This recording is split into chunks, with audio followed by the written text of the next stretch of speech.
it exactly that you bring to this? I'm a planner. I make plans. You've already made the plan, so... If the existing plan fails, I make a new plan. So you make plans that fail? No. He also plays the lute. Not relevant. Hello and welcome to Lost in Sci-Fi and Fantasy. I'm your host Leo, and today we are talking about something relevant again. Yes, as the title discusses, we are talking Dungeons & Dragons Honor Among Thieves. Something that I am quite excited to talk about. But before that, let me just go ahead and say that at the end of this episode will be the first update in the challenge.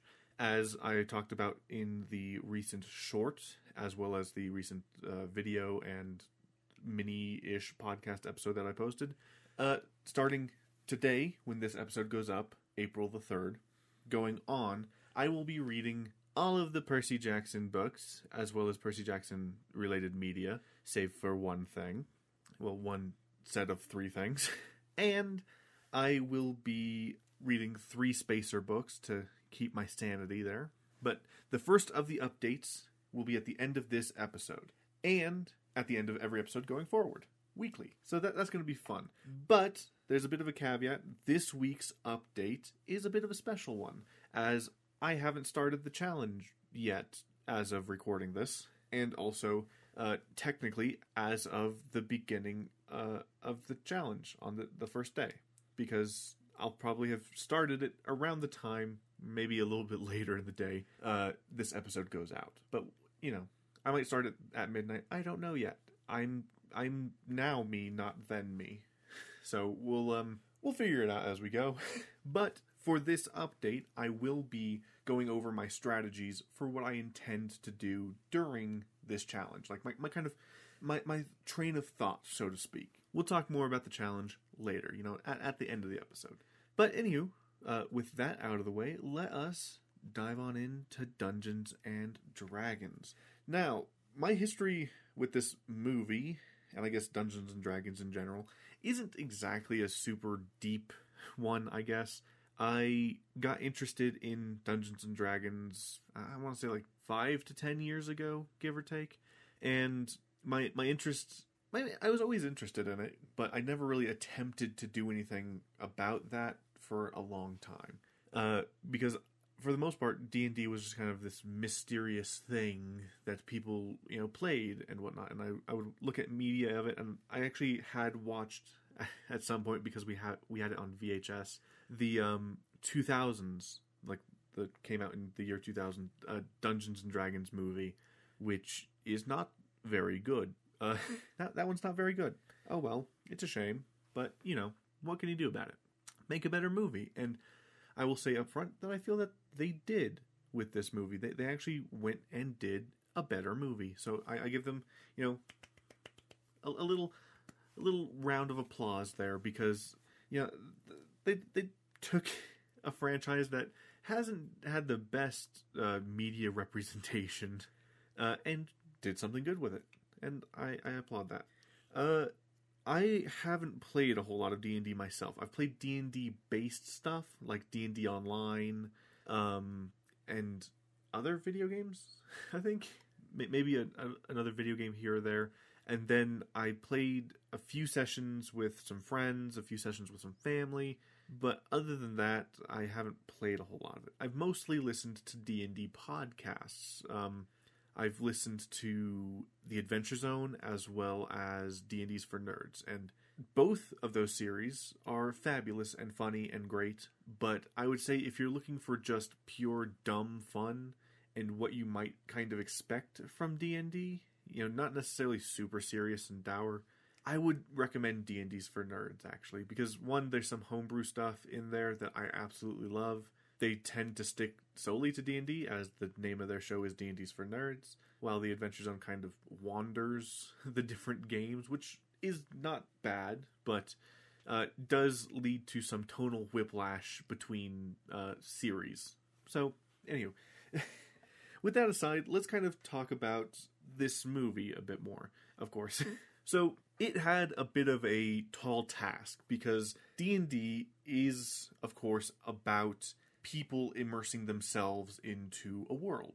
You know, you kind of have your own investments because they're your characters. You are the characters, essentially. So making a movie or a TV show or whatever tends to be a bit difficult. That's why D&D's kind of worked more in video games than it has anything else.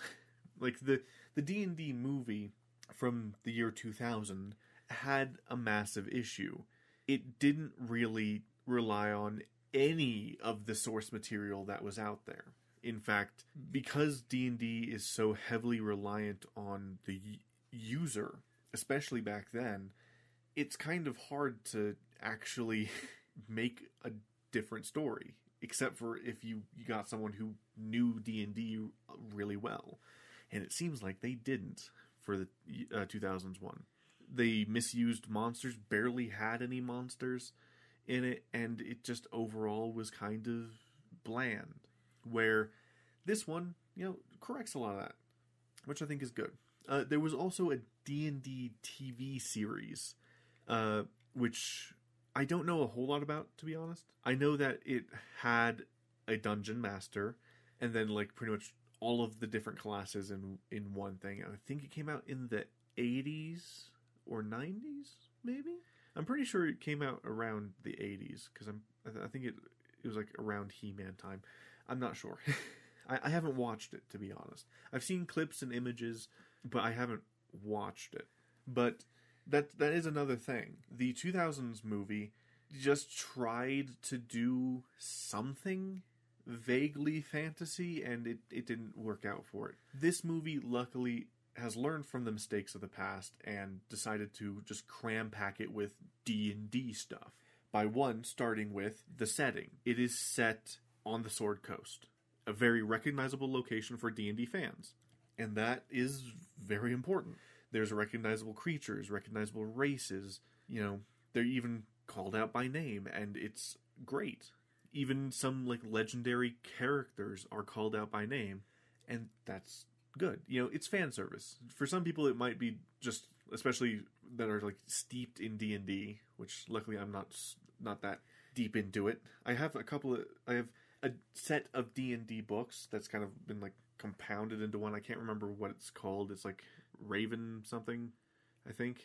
I don't know. I haven't read it yet. I intend to read it at some point, but I haven't gotten around to it, and I probably won't get around to it this year, because reasons. But again, this had to kind of step those hurdles, and I feel it did. It acknowledges D&D's history, and that is quite important, as well as makes it seem realistic to a D&D game, at least in my opinion. There's a bunch of dicking about and whatnot, and them just doing silly stuff, and that's what D&D is all about, to be honest. While it does keep a fairly serious tone at some points, it's able to imbue it with a good amount of humor that, D&D is known for. You can take a super serious moment in a D&D campaign and just fucking piss all over it, because you never know what your players are going to do. You can never trust your players to behave, as you might say. But it's all about, trying stuff. Although I will say, and we'll get into it a little bit later, that it gets a little bit left-turny, I guess, where it'll acknowledge the kind of silly plans that are made up in D&D, but then it'll kind of pivot and go away from it. But it still works really well. So now, let us kind of go over the plot of this movie. It's a fairly light plot, to be honest, but also spans a really long time and changes some things around. But let's dive on in. So we begin in a prison. Now, I will also, real quick, step in and say I'm not going to be referring to the characters' names, because, to be honest, I don't remember their names. I literally saw this movie today, about 12 hours ago. I would have been, neck deep in the movie. So you'd think that they would be fresh in my mind, but it's D&D. Some people have just elaborate names or silly names, or it's fantasy names, to be honest. The only character's name I remember is the Aarakocra who is part of the council that kind of determines if you get released from prison. Kind of the D&D equivalent of a parole board. And his name was Jarnathan. Not Jonathan, Jarnathan. And I really liked him. It was a fun bit. But we start off in the prison where a new prisoner is being brought in, and he is brought to the cell with the bard and the barbarian. They are chilling out in prison. He tries to hit on the barbarian. She doesn't like that, beats the shit out of him.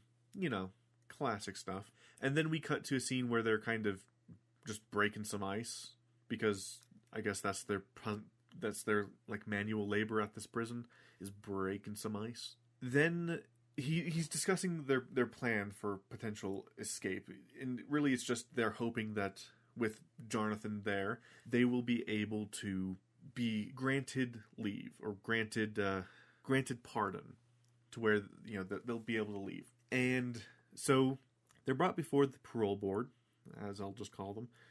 Jonathan's not there. They inquire as to where he is. He got caught up in the storm, so he's running late. And they move forward. And thus we get the bard's backstory. The bard's backstory is that he was part of this group of do-gooders, essentially. People who go about helping people, asking nothing in return. Which is, a noble thing and quite nice. But he wasn't quite so happy with the nothing in return deal. But he went on about his way. He had a wife and a daughter, and sadly, the Red Wizards weren't so happy with him leading to the arrest of one of the Red Wizards, or arresting a Red Wizard, because he was essentially like a weird undercover cop, essentially, from the looks of it. But the Red Wizards find his wife and kill her. And luckily, his wife had stored away their daughter, and, the daughter was fine, but the wife died. At that point, he renounces his oath with the, I can't remember the name of their group, but we'll just call them the do-gooders. He renounces his oath, and he kind of starts going on a bit of a downward spiral. He meets the barbarian, and him and the barbarian kind of end up raising the daughter together. They become thieves, because as I believe the quote from the movie is, you come to realize that some of the things that you want the most are just a pane of glass away. Which I think is a fun little saying for thievery, I guess. But it's cute. It's fun. You get a little montage of them beginning to thieve and the kind of building of their initial group, which includes the sorcerer, and I'll just call him the con man, because again, I can't be fucked with the name at the moment, sorry. But he goes by the con man, kind of, and they kind of form this group along to help this witch person with getting a specific artifact from this vault. And specifically, he was after a tablet. I can't remember exactly what it's called, but it's essentially a tablet of resurrection. And he intends, I think it was called the Tablet of Revival or something like that, which is supposed to bring back someone from the dead. And the thing is, his wife had died, and there was nothing that they could do about it because she was stabbed with a red wizard's blade. And a red wizard's blade is pretty much nothing you can do about it except this tablet. So that is what at least he's going on this little heist for. And once it is found, he accidentally triggers a trap, and then him and the barbarian get caught in a time stop field and are then sent to prison. So that's kind of the explanation for why they're arrested. And just as he's finishing up his story, the Aarakocra comes in, they grab him and leap out the window. And as they do that, the parole board says, "But we approved it." So they escape and begin trying to pick out what happened, like where everything is.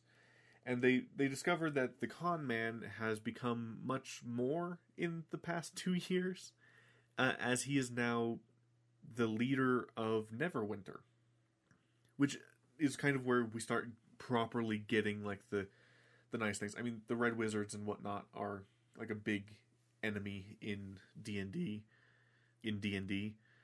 but when they escape, you see like the map of the Sword Coast, and that's where they start talking about where they are. Neverwinter, Baldur's Gate, Sword Coast. Throwing out some names to really help immerse you in this world, which is nice, really.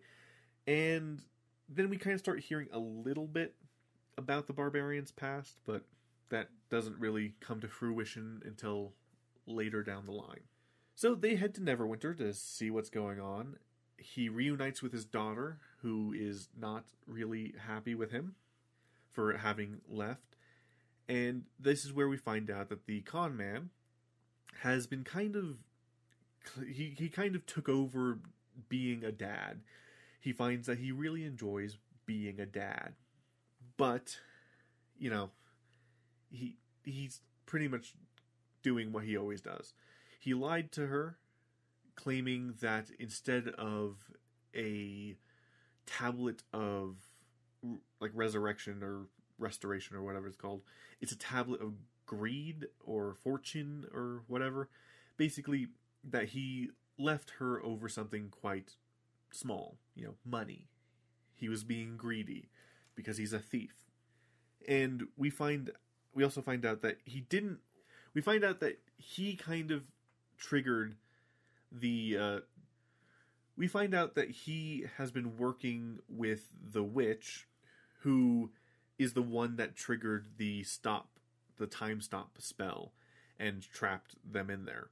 He was trying to catch the bard and the sorcerer, not the bard and the barbarian. So, whoops. But, he can't do much about that. So he tries to have them rearrested, but the witch says that, tells the guard to just take them out back and kill them. And that's where they make their escape from Neverwinter. And they, go on with the next parts of their plan, which is to find the sorcerer. They find the sorcerer doing, just cheap magic tricks in like a theater. At least he calls it later on. But it turns out that he's also robbing his audience. Then they have to make a quick escape. Then they decide that they need a druid to follow through with their plan. And luckily the sorcerer knows a druid. He tried to date her once, and it didn't quite go as planned because she didn't like how self-loathing he was. But they come across a woman tied to a tree, a bunch of guards trying to, kill this woman tied to a tree. And there's a bit of confusion. The horse turns into an owl bear, starts completely wrecking the crew that's around there, while the party just kind of sits by and watches. Then they meet the druid in, the trees. They kind of try to convince her to join the party. She's hesitant at first, but eventually joins. Then they come up with their kind of plan. After they have the druid scout the area, they learn that the witch is a red wizard, or the witch / wizard / sorceress is just a red wizard, so it makes it a lot more simpler to talk about her. She's a red wizard.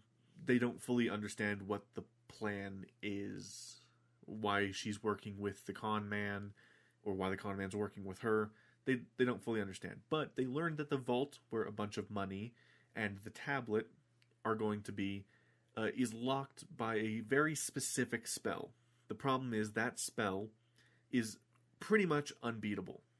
You cannot break it unless you're an extremely powerful sorcerer, or you have this one magic item. But the problem is no one knows where that magic item is, except the barbarians. The people that booted her out, they know where it is. But the battle that the crown was involved in happened over a century ago, and so they're going to have to talk to the dead people. And luckily, the sorcerer has just the thing for that. So they begin their journey towards the graveyard. They run into... they make a bit of a pit stop to kind of resolve the barbarian's backstory. And then we move on to the graveyard. There's a fun scene there. They learn that a person who's not really part of the Red Wizards, but he's part of the people that became the Red Wizards, and that's not great. So they have to find him. He is a paladin, and oh boy, he is very paladin-y, I'll say. They find him, he takes them to get the crown. They run into some trouble, including a big old chunky dragon. They escape, and then the sorcerer tries to attune to the crown, or the helmet, and is having trouble.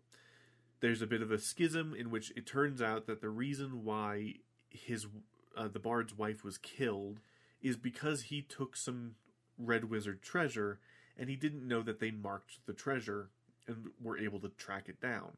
And he only had the misfortune of not being there when they, attacked. And thus his wife was killed. After rousing his party, they go into their plan for infiltrating the Neverwinter Castle. It goes off pretty well. They split the party. Always a choice thing to do. In fact, they take it a step further. They split the party in 3, which is beautiful. So it's the bard just running about, the barbarian and the sorcerer, and then the druid. That's kind of how the party splits. The paladin leaves after the helmet is obtained, and he just wanders off, which is hilarious. But the plan goes pretty well. The sorcerer's able to attune to the helmet just in time. It gets into the vault, but the vault's empty. The druid who stowed away into the vault is kind of confused as to where she is, and it turns out she's under the arena where some sports that were banned are now being played because new ruler, new rules. Or I guess in this case, new ruler, old rules. But they kind of figure out after everyone gets caught that he is planning to flee with all of the treasure. All of it. Everything that he got, and everything from 2 other very rich leaders of 2 very rich towns. So he's planning to skedaddle with the daughter. They're not focusing too hard on putting the puzzle pieces together because they're now forced into the games that were banned until very recently. In which they are kind of pitted up against not really other opponents. Technically, they're more pitted up against the displacer beasts. That's it. They're pitted up against displacer beasts. There's chests littered throughout this maze. They have to flee the displacer beasts. There's some traps here and there. It's a fun little dungeon game, which is nice.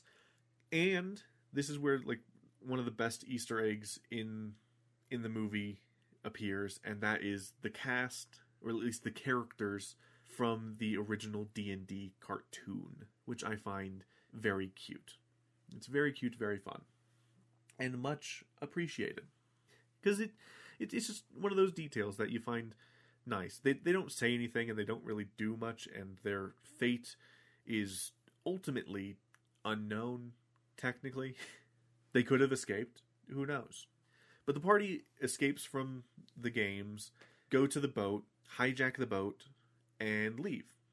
Until they realize, that's what her plan was. So the Red Wizard's plan was to pretty much pull a repeat of what happened in the country where the Red Wizards are from, which is gather a bunch of people into a small area and kill them with a spell that'll turn them into Red Wizards. The way you go. So Red Wizards, from what I was able to put together from this movie, are beings who were killed by a specific spell and are now technically immortal and evil. Just pure evil. It's a nice, pure evil bad guy, you know? Classic. So the party, in a way to get everyone out of the arena to save them, just dumps a bunch of gold using the teleport rod they got earlier to dump the gold all over the city and get people out of the arena. With her plot foiled, she turns her anger towards the party and the party fighter. Barbarian gets wounded, and the bard uses the resurrection tablet to bring her back because she is technically the only mother that his daughter knew. He was bringing back her mother he was wanting to bring back her mother for a very selfish reason, that he wasn't trying to bring back her mother, he was trying to bring back his wife. You know, he, pretty much saying he was being selfish. He wasn't doing it for his daughter. He was using his daughter as an excuse, essentially. But his daughter didn't know her mother. She knew the barbarian. To her, that was her mother. So, you know, it's very nice. Then the movie ends. That's it. It kind of leaves it open for a sequel and whatnot. We'll see. Oh, now with the story out of the way, some things.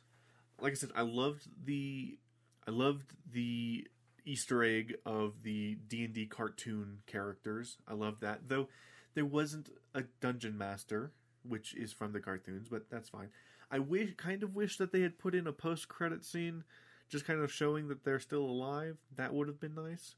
Because the last we saw them, they were in a cage in the middle of the arena, and the party, before entering the cage, which is technically the ultimate goal of the maze, pretty much say, nah, no, because if we go into the cage, it'll just be more trials and whatnot, and they just fuck off. One of the worries I had from watching the trailer, which after watching the film and recently rewatching the trailer, I absolutely kind of see where some worries came from, that it would just be a repeat of the 2000 movie, because some of the jokes are kind of the same, some of the basic plot is kind of the same, and it's also very generic D&D as described in the in the trailer, because the trailer advertises it as the classic D&D story, oops, we helped the bad guy, in which you pretty much hand deliver the bad guy a powerful artifact and then they immediately become evil. That isn't quite the case in this movie. Yes, they technically helped the bad guy get the item, but they still hide their intent for 2 years. So, you know, overall, not the worst. Not the worst. Then, in the trailer, there's also a bit in which you see them just dive headfirst into a gelatinous cube. And a gelatinous cube in D&D is a highly acidic creature that, you know, holds on to you and just eats you. And I was worried, watching the trailer, that they were kind of misunderstanding a gelatinous cube, just assuming it's just normal slime. But in the movie, it's perfectly used. You know, yes, it's highly acidic, but you have some wiggle room, and as long as there's someone outside to pull you out, you're fine. So, it works in the actual movie. So I was worried, but my worries were for naught. The only other thing that's a little bit slightly disappointing is that they kind of lean into some of the tropes and whatnot of D&D classes. So, you know, the barbarian does a barbarian rage, but it's subtle, which is nice. The druid, which is a form-changing druid, or shape-changing druid, shape changes and whatnot, and it goes into everyone's sad backstories, which is nice. I feel that it really touched nicely on the D&D things, you know. You get everyone's sad backstory, because every D&D character has a sad backstory. Every player has a vaguely sad backstory. It's never I'm just happy to be here, to be honest. You know, I had a happy life growing up. I just decided to do this for fun. You rarely get that. But in this, everyone's backstory is explored. A lot of plots are resolved. So it's like the DM, carved out this nice little section for this person to explore their backstory. And I liked that. The sorcerer has the facing himself moment, or facing his past moment, or the facing his family history or family legacy. There we go. The barbarian has facing her ex, and the bard has accepting his, wife's death, finally. And overall, beautiful. The only character to actually fully improve their skills was the sorcerer. He went from kind of shit at magic to being quite good at magic at the end. And something that I enjoyed was the fact that he uses wild magic. He is a wild magic sorcerer, and I really enjoyed that because the effects were nice to see, honestly. Let's see. Oh yeah, I was a little bit disappointed in the fact that the bard doesn't do a whole lot of barding. He sings songs, yes. He does what I'm willing to classify as bardic inspiration, but it's almost never in a combat situation. And he does absolutely zero bard magic, because bards are given access to cantrips, spell slots, and whatnot. So I don't know. I don't know why he doesn't have any magic, but I do enjoy the fact that his loot is a reinforced loot. It's a loot that you can beat people over the head with. And I like that. It's nice. I'm quite happy with that, honestly. Sequels. The movie does leave it open for a sequel. The person that they thwarted wasn't, like the top dog. They were just kind of, I guess you could call them a branch manager. Because the person who staged a bit of a coup and created all the Red Wizards is back in, like, the capital of the Red Wizards. This person was sent to, pretty much repeat the process in Neverwinter.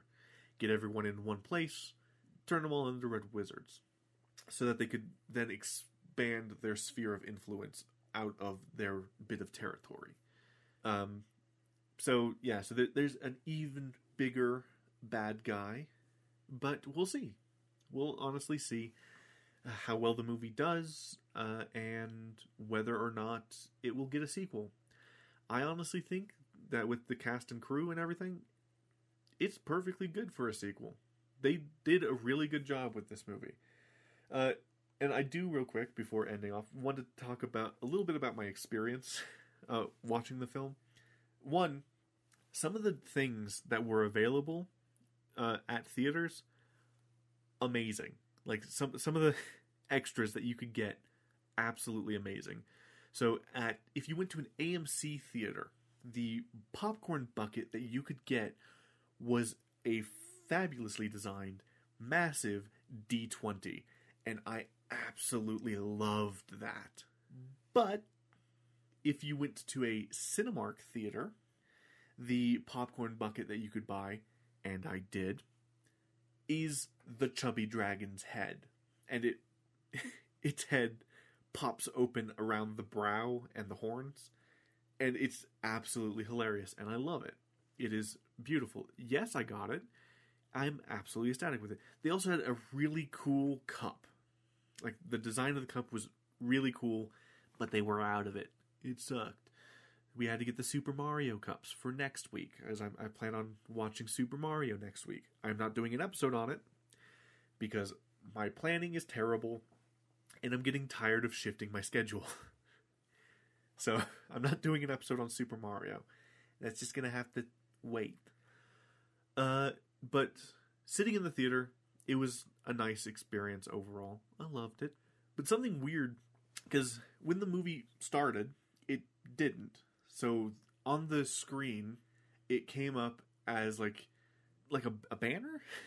It said Dungeons & Dragons Honor Amongst Thieves, and then it was like this cool thing where it's like supposed to be like the dragon pushing through the screen and whatnot, and then it burns away the screen.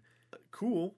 And then it cuts from that to the cast of the movie saying, "Gee guys, thanks for watching the movie. You're the heroes for watching the movies in the movie theaters. You guys are you're the heroes." And it was very awkward, kind of like that. It was weird. And then they're like, "Enjoy the movie." Okay. Did they play the wrong version of the movie? Did they play the screener version for people who matter? It's very weird. Very weird. I guess some movies might have been doing this. I would have expected this maybe like a year ago, when movies were a year or two ago even, when movies were just coming back into theaters and people were like, "Oh, thank you for watching movies in theaters." It's just really weird to see. I was not expecting it. Then when the film was over and all the credits had rolled by, as I was leaving the theater, the guy who was like waiting to kind of go in and clean, he's like, "Did you enjoy the movie?" I was like, "Oh yeah." And he's like, "Better than the one from the year 2000? I was like, "Yeah." Did they actually pay attention this time? Yeah. It's funny that even the movie staff's just like, "Man, the 2000 one sucked. Is this one any better?" That was kind of fun. But anyway, that's me on the movie. Overall, I absolutely enjoyed the movie. It was beautiful. I did, of course, spoil the entirety of the major plot here. Sorry. But I do always say expect spoilers if you listen to this podcast, because I have trouble separating it between the two. Because, the non-spoiler bit will always be super short, so I just tend to skip it. Anywho, especially with these ones that come really fast, my brain can't be asked, so I'm sorry. So yeah, but overall, would I recommend it? Absolutely. See it in theaters? Yes, it actually works really wonderfully in theaters, to be honest. Be careful, be safe. But it's fun. Yeah. I think that's good for now. So let us transition on into the next bit, which is the first update for the challenge. Now, as I said at the beginning of the episode, I don't have anything to really update you on, because the challenge begins today as of the release of this episode. So I will just kind of go into what my plan is, my strategy for the challenge. And I think that's a fun, interesting kind of first update, as well as kind of going a little bit deeper into my intentions and plans and how I foresee things going. But yeah, so let's start off with the Kane Chronicles shaped hole. I've already discussed this a few times in a short and in the challenge announcement video / podcast bit, but I don't think I fully explained it, or at least not that well. So when I was planning this initially, I completely forgot that the Kane Chronicles existed, to be honest. I planned the 26 weeks kind of arbitrarily, but at the same time deliberately. I wanted a week for every book, plus some emergency weeks, because I do foresee some books taking more than a week. So what am I going to do? How am I going to do this?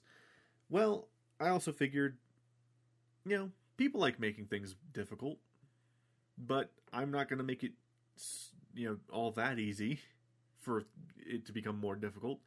So I'll set a goal, and if the goal's met, then I'll make the changes and add in the Kane Chronicles. So that goal is just a fairly simple 1,000 subscribers on YouTube and a general increase of listeners on the podcast through podcast catchers, or wherever you listen to podcasts. Like, YouTube's fine. It'll help with the first bit, the first goal, regardless, so that's fine. But ideally, for the increase in podcast listeners, I would like it to be on a podcast catcher. But, to each their own. But yeah. So, how does factoring in the potential of the Kane Chronicles affect my strategy? It actually kind of affects it quite a bit. Because if the Kane Chronicles are added into the lineup, I do have to, one, figure out where the hell I'm going to place them. I'll probably place them in around a spacer, maybe. But that's for future me to worry about. I'll probably put it with Magnus Chase, because then it's just adding one additional book to that set, I guess. Anyway, moving that away. Just away. I will also, of course, as I said, be adding in two books that aren't even out yet. One that I don't have to worry about until the end of the challenge, and one that gets entered into it around May. Whether or not I will read it immediately is up for debate. We'll see where I'm at. We'll see. But basically, what that means is, what I'm going to try and do is immediately knock out 2 books. That way I build up a guaranteed extra week. And ideally, so basically my goal for this week, and we'll see how well it plays out in the next update, but ideally what will happen is I will read through the first Percy Jackson book, read through the second Percy Jackson book, and be well into the third Percy Jackson book by next update. That is the ideal. So, in terms of update language, I will have read 2.5 books by the next update, or I'll have posted 2 shorts this coming up week, is the idea. Whether or not I'm able to do it, I don't know. We'll see. But that's kind of my initial plan to kind of counteract the threat of the Kane Chronicles. But, that's just my general first plan of attack. Generally, I would like to try to keep it to 1 book a week, but I already know that there are going to be points where I slow down. The spacer books, as much as they're there to help alleviate and give me something vastly different from Percy Jackson, they're also a roadblock, essentially. It stops me from making Percy Jackson progress too fast. And they're all of the spacer books, as well as the Trials of Apollo, Magnus Chase, and the, of course, books that aren't out yet, I haven't read. And the same goes for Kane Chronicles. I've never read Kane Chronicles, so if it's added to the challenge, it will be my first experience reading Kane Chronicles. So that's going to be fun. But with books that I haven't read, I tend to linger longer on them. The fastest I've read a book from fresh is like 2 days. And that's a special exception. That's a special exception that it was a bit of an odd circumstance. Basically, I had finished a book in 2 weeks, and I was feeling nice and happy about that. And I immediately hopped into this next book, and I was completely absorbed and just burned through it.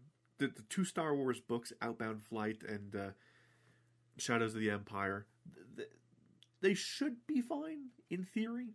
The one I'm the most worried about is actually Sphere by Michael Crichton, because that's a pretty long book, and Michael Crichton gets scientific in a lot of his books, so it can kind of drone on for a bit sometimes. So that's one of my worries. I'm not too worried, but I'm worried. That's why I built in the backup weeks. The 3 backup weeks were for the 3 spacers, because like a Percy Jackson-esque book, I can push through in a week. I can force myself through in a week. But other ones I have trouble with. So we'll see. Yeah, the big extra bonus challenge at the end of this long 6-month challenge is win the Chalice of the Gods the 6th Percy Jackson and the Olympians book comes out, I have the fun task of trying to read it in like 3 days. I will be pretty much putting my money where my mouth is and trying to really crunch a book in a really, really short period of time. Because regardless of where I end the last book that I end up reading, be it, a week before or anything, when Chalice of the Gods comes out, I will only have 3 days, regardless. There is no finishing this challenge early, technically. I might get like a nice week break before Chalice of the Gods comes out. Otherwise, nope. No break for me. Anywho, that's kind of my strategies. I'm going to try to push through, just in case the Kane Chronicles are added to the list. Which, honestly, if things go well, and how I'm hoping they will, I'm kind of expecting the Kane Chronicles to be added to the list. Yeah? So, that's part of the reason why I'm going to take it seriously. I'm not going to be the fool who's like, I'm not going to hit 1,000 subscribers. That's when you guys do it super fast, and then I have to scramble after I've already moved past the super easy part of the challenge. Because what I'm considering the super easy part of the challenge is the first 5 Percy Jackson books and then the Heroes of Olympus books. Those 10 books are the easy part of the challenge. They're books I've already read. In fact, they're books I've read multiple times. So I should be able to get through them pretty fast. But if you guys end up adding it after I get past that, you've added 3 books I've never read at a point where I can no longer make up time. So I'm not going to be the fool that allows that situation to happen. I'm going to assume you guys will meet the challenge, get me to 1,000 subscribers, and then I'll have to add in the Kane Chronicles. But that is for the future to go. As of this video, technically, as of, I don't know, let's see, about 8 hours ago from the posting of this episode, the challenge has begun. The challenge has officially started, and with any luck, in the next week, you will get 2 shorts updates, as I'll have burned through this first 2 books. Yeah, we'll see. We'll see. But for those of you who don't really care about the shorts updates, join me next week as I update you again. The updates will be kind of nebulous of the main episodes, just so you know. So I'll probably be pre-recording most of the main episode portion, and then I'll be adding an update to it. So they might feel a bit disjointed, but I will know what update's going to what video, or what update's going to what episode, essentially. So like this update, as obviously is part of the D&D episode. This one I am recording directly onto the main episode, so that makes it easy. But the next update will be on, I believe, Strangers of Paradise, Final Fantasy Origin. Finally. Because originally this update was tied to that, but then I remembered, oh yeah, I plan on doing an episode on D&D. Then I realized, oh yeah, I was kind of planning on doing an episode on Mario. I guess I'm not anymore because I'm getting tired of shifting the list down and re-recording the Strangers of Paradise episode. As it is, I have to record an addendum to that episode, so it's getting extra. It's getting extra. But anywho, that's it. That's the update. That's D&D and everything. Thank you guys so much for listening. I will talk to you guys later, next week, or in the shorts, hopefully later this week. We'll see. Anyway, thank you guys so much. Goodbye.